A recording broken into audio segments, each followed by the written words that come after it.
Agradecerles su compañía. Queremos agradecer un dato del punto A al punto B. Hoy transporta ese dato convertido en una canción, en una carta, en un documento, en una transacción. ¿Cómo podría compartir con nosotros el fenómeno que se ha venido dando? Y al mismo tiempo me gustaría mucho que nos hiciera el favor de compartirnos cuál considera que puede ser la visión a un corto plazo. ¿Qué podemos esperar quienes hoy estamos aquí poder ver suceder en estas redes sociales, en las tecnologías de información, con lo que están haciendo, con el trabajo que desarrollan ustedes? Bueno, no solamente buenas noches y gracias por la invitación y por el excelente panel al que me invitaron. No solamente como miembro de la Comisión de Ciencia y como senador. Creo que de repente hemos observado cosas a lo largo de estos 15 años de cómo ha cambiado la vida a partir de la aparición de estos nuevos instrumentos, o de estos instrumentos. En mi época de funcionario universitario, yo fui responsable en mi universidad de ser responsable de interconectar el campus a una red de cómputo que en muchos casos para nosotros era desconocida. Era una red de cómputo y una red mundial, decían en 1993, 94, que se dedicaba fundamentalmente a labores de investigación, de conocimiento y de comunicación, como decía José Luis Mateos. Es los científicos comunicándose entre científicos para estar atentos al estado del arte de las disciplinas científicas en el mundo. Ese era en ese momento lo que ocurría. En aquellos lejanos años, en los años 90, en la universidad pequeña en que estaba yo trabajando, decidimos dar un paso adelante en Nayarit, de la cual fui su rector.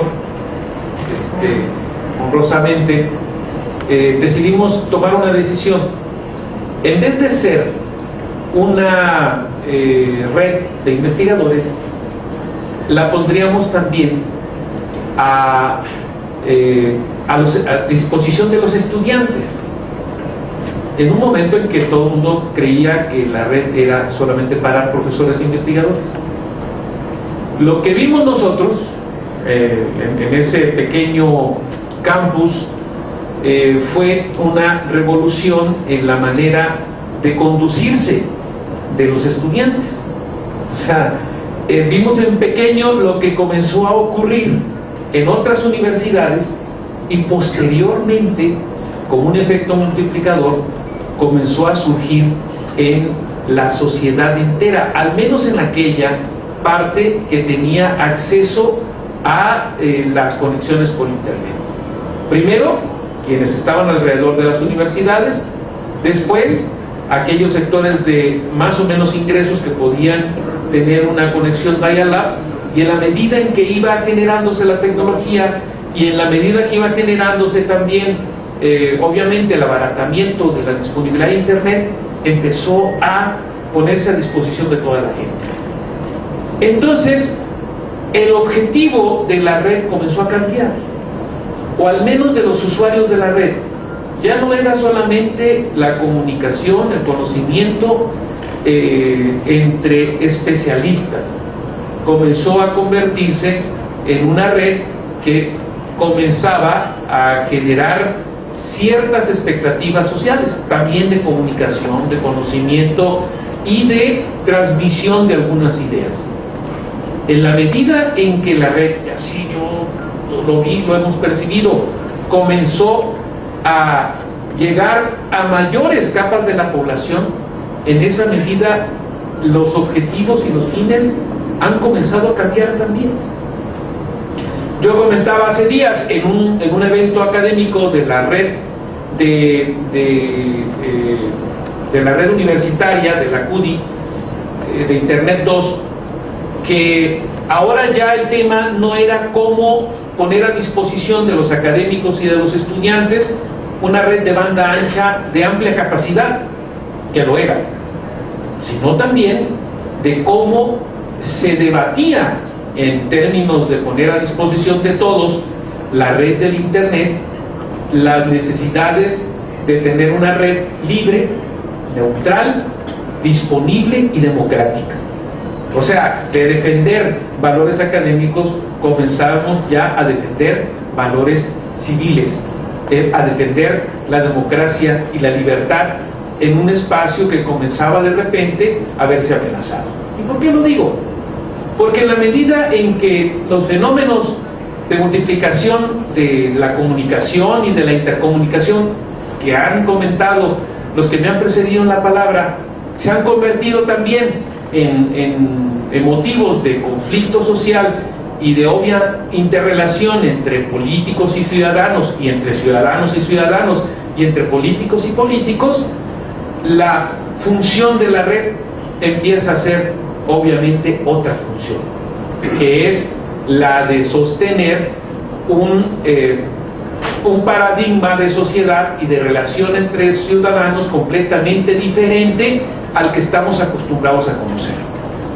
Y bueno, en México apenas estamos viviendo el preludio de esto, apenas estamos viviendo los antecedentes, como decía José Luis Mateos, de algo que puede ser mucho más grande.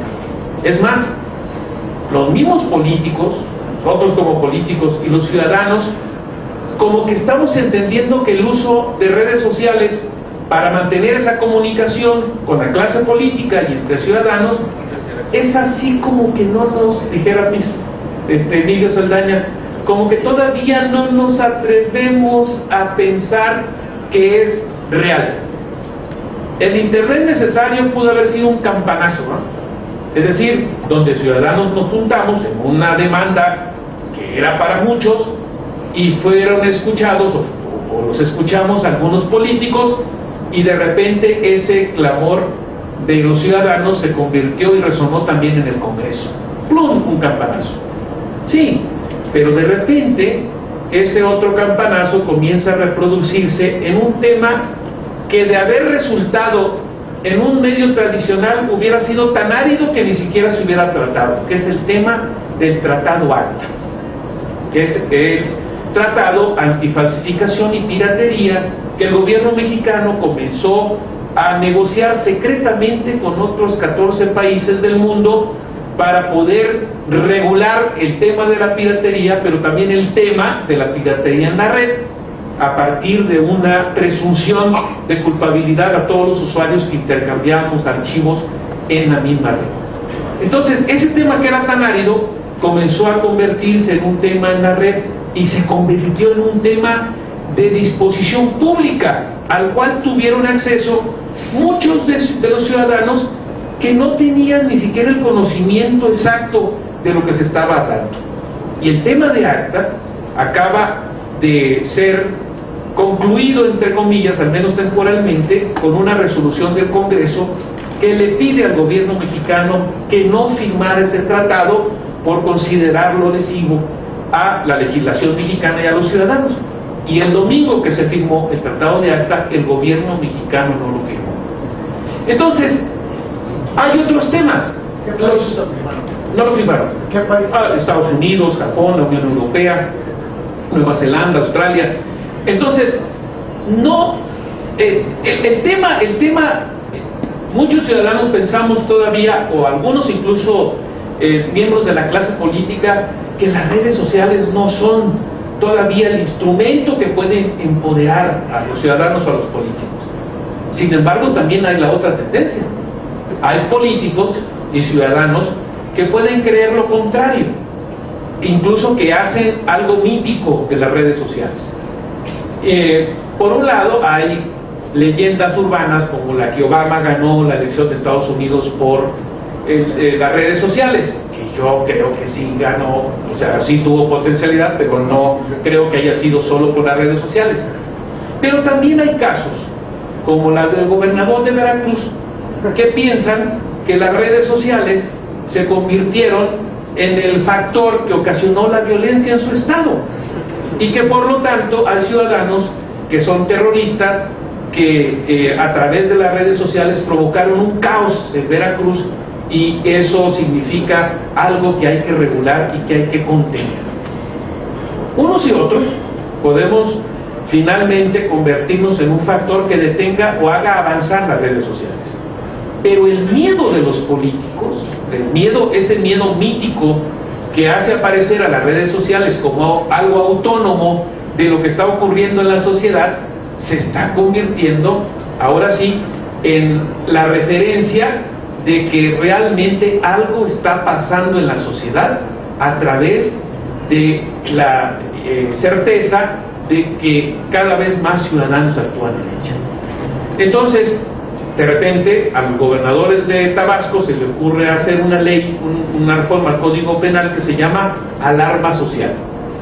Y al de Veracruz, otro código y otra ley, o una adición al Código Penal de un delito que se llama perturbación del orden público. Pero todo para contener lo que ellos suponen como información falsa que circula por cualquier medio, y por cualquier medio incluye las redes sociales y el internet. Entonces, ese es el tema que está ahora prácticamente poniéndose en el tablero. ¿Qué vamos y de qué manera vamos a ver en serio tanto una cosa como la otra? La idea de que las redes sociales se están convirtiendo en una tabla horizontal de diálogo y de comunicación entre ciudadanos y políticos, y entre políticos y políticos, y ciudadanos y ciudadanos, y también la idea de que las redes sociales pueden convertirse en un riesgo social, sobre todo para aquellos gobernantes que piensan que debe haber libertad, pero no mucha. Es importante ver esas cosas, porque también entre políticos y políticos, les voy a contar para terminar mi participación una anécdota personal. El 16 de septiembre, estando yo en mi casa, queriendo ver el box, iba a pelear Canelo Álvarez, estaba yo sentado en mi sillón preferido en mi casa, cuando de repente veo aparecer entre los seconds del Canelo Álvarez al gobernador electo de Nayarit, que al siguiente día tomaría protesta. Fue tanta mi sorpresa que pensé que no era, pero la siguiente vez que parpadeé y llegué al televisor, vi que sí era Roberto Sandoval, y que le iba dando palmadas en la espalda al Canelo Álvarez, y que llegó a la esquina y junto con los ecos que andaban acercándose el balde de agua y el protector de los dientes y la toalla, ahí estaba mi gobernador electo. Pero que además entre round y round llegaba y le daba unas palmaditas en la espalda. Pero luego cuando ganó el Canelo, que es un boxeador impresionante, llegó, lo abrazó y lo levantó a medio del ring, y dije, no puede ser, ya no me pude contener. Entonces puse un Twitter y un Facebook donde dije, alguien le tiene que avisar al gobernador electo que ya no es candidato, y que por favor, a mí me da mucha pena verlo de second del Canelo Álvarez, porque además mañana toma posesión acá en Nayarit y ahorita anda en Las Vegas. Entonces, bueno, ese asunto obviamente se convirtió en una llama ahí política en Nayarit, hubo como 200 comentarios y como de todo tipo. Pero quiero decirles que finalmente también se convierte en un tema de comunicación entre políticos y políticos. Y no era un asunto, les digo, que yo le estuviera reclamando que anduviera de seco, pues muy su gusto, pues, andarle palmeando la espalda a Canelo Álvarez. Pero hombre, es el gobernador electo, pues, o sea, es lo que yo no concebía. Y por último también, después de haber ido a visitar, para que vean que ya los gobernantes no pueden hacer cualquier cosa, o sea, están en un escaparate público. Y segundo, el día que fui a Jalapa a visitar a los tuiteros, a los usuarios de redes sociales presos en el penal de Pacho Viejo, en Veracruz. Llego, por supuesto, la directora del penal no me dejó entrar porque tenía instrucciones de no dejarme entrar, y empezamos a subir videos y Twitter de todo lo que estaba ocurriendo en el penal de Pacho Viejo. Bueno, quiero decirles que de tal magnitud fue el miedo y el reclamo del gobernador de Veracruz y lo que yo llamo sus guaruras digitales, que en cuanto yo salí del penal de Pacho Viejo me dedicaron toda clase de insultos, toda clase de insultos. Bueno, recuerdo algunos muy bonitos, algo así como periodista mugroso fue uno de ellos, otro fue vete Nayarita, aquí no te queremos en Veracruz, o sea, entre otros, obviamente menos publicables, pero era evidente cómo ahora se está también convirtiendo en un instrumento de la actuación, un instrumento digital de la actuación de los gobernantes. Los guaruras digitales son ahora los que están cuidando a los políticos alrededor de ellos. El gobernador Duarte no me iba a decir nada, pero sí mandó como unos 50 guaruras digitales a ponerme a una trastiza en la red que todavía me acuerdo. Yo creo que esas son las cosas que estamos discutiendo. No hay redes sociales que sean que transformen la sociedad si no hay en la sociedad esos impulsos de cambio social. Algo está pasando en Nueva York. Algo está pasando en Nueva York. Hay de repente indignados que ya tienen varios días ahí y que no se sostienen de otra manera sino comunicándose entre sí. Ahí la dejo. Gracias.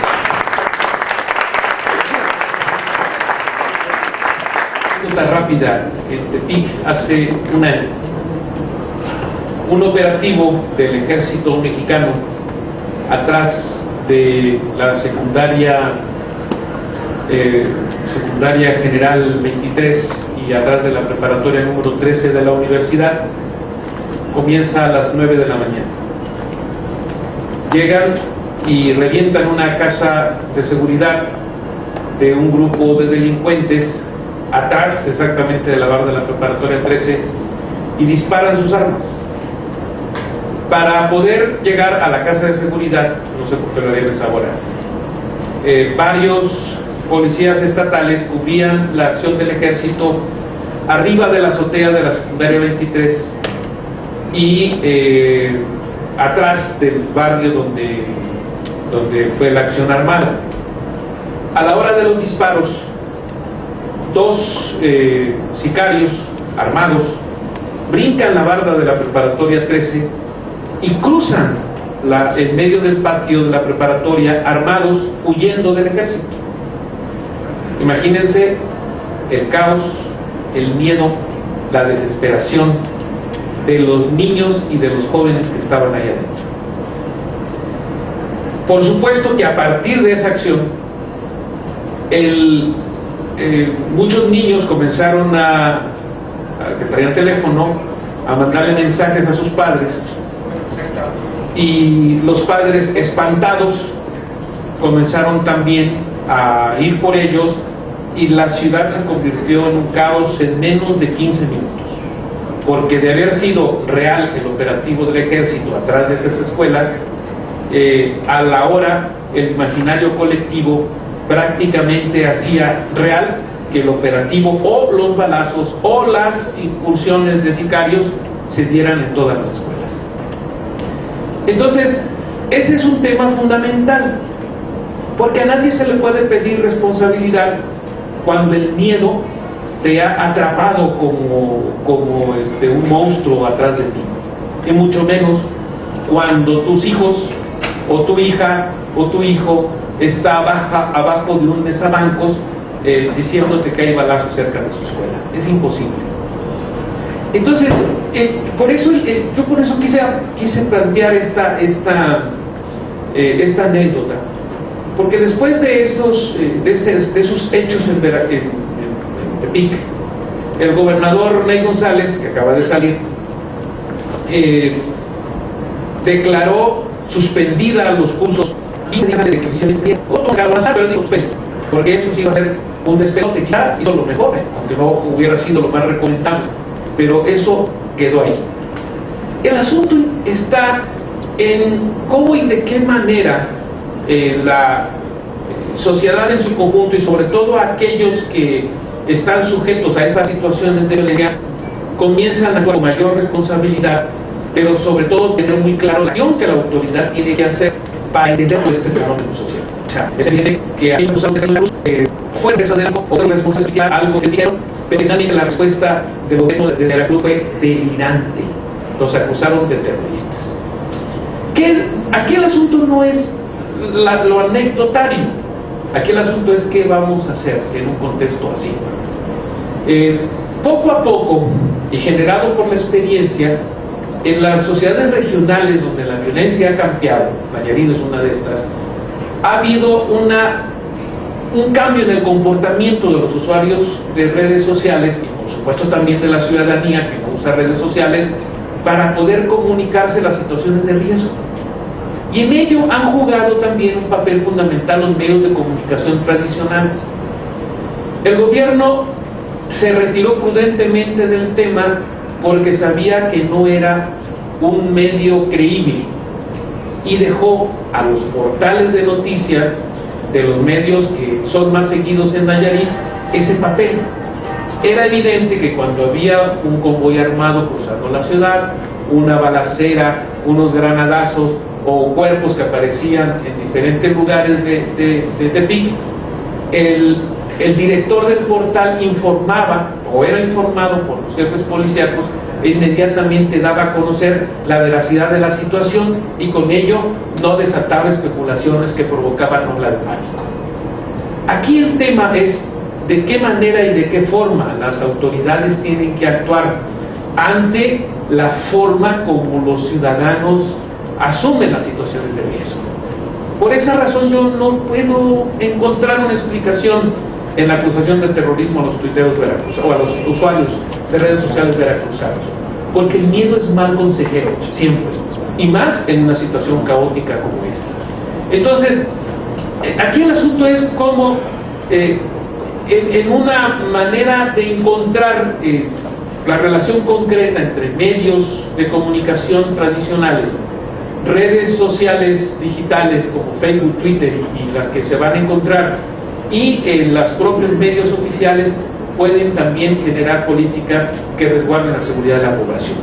Yo con eso quería terminar porque ese es un tema, o cerrar mi participación, porque ese es un tema presente en muchas localidades del interior de la República.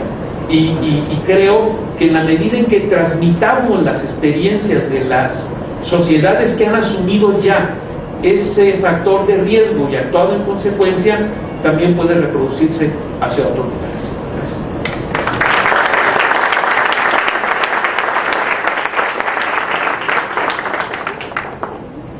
Hace como un mes y medio más o menos, una pariente